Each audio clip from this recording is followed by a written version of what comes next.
Capítulo 33, questão conceitual 13. O polo sul de um ímã é trazido para perto da espira de corrente da figura Q3313. O ímã atrai, repele ou não tem qualquer efeito sobre a espira. Explique. Bom, então o problema é entender a interação entre a espira que está à esquerda, vista de lado, e o ímã que está à direita.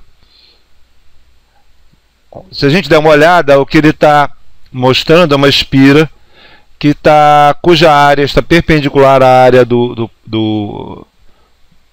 plano aqui, do papel, né? E a gente tem uma corrente que entra na parte de cima e sai na parte de baixo. Quer dizer, a corrente está neste sentido.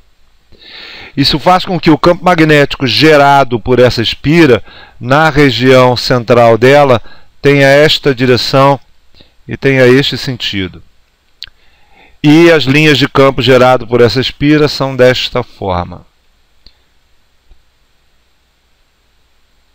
Certo? Então são linhas de campo desse jeito aqui. Bom, a ideia é identificar a espira da mesma forma que um ímã, porque o efeito magnético de uma espira não é diferente do efeito magnético de um ímã. Então o efeito magnético da espira que está colocada aqui é como se eu tivesse um ímã no lugar dela, desta forma, onde os campos magnéticos do lado esquerdo saem e os campos magnéticos do lado direito entram. Desse jeito aqui.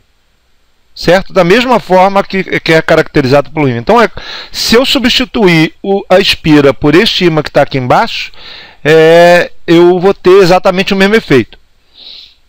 Bom, o nosso ímã do lado, ele tem o polo norte e o polo sul.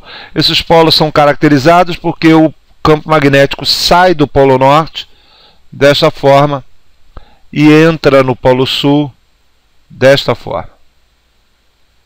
Certo? Se eu for usar esse conceito de norte e sul para o caso do ímã, é como se eu tivesse um ímã cujo lado esquerdo é um polo norte e o lado direito é um polo sul. Desta forma. Ok?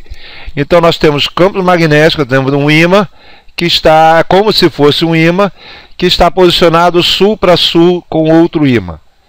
E a gente sabe que o ímã ele tende a girar, né, tende a ter um torque de tal forma que o campo magnético se alinhe com o campo magnético externo. Se eu considerar o campo magnético da espira em cima deste ímã, ele está no sentido contrário ao campo gerado por ela. A tendência desse ímã seria girar e se posicionar na linha alinhado ao campo gerado pela espira. Ou ao contrário, a espira girar e se alinhar com relação ao ímã. Enquanto eles estiverem desse jeito, o que acontece é que eles se repelem. Vai aparecer uma força sobre a espira e sobre o ímã, fazendo que um se afaste do outro dessa forma, enquanto não estiverem alinhados com o campo. Certo? Então, a resposta a essa questão é que eles vão se repelir que nem dois ímãs colocados com seus polos sul virados um para o outro. É isso.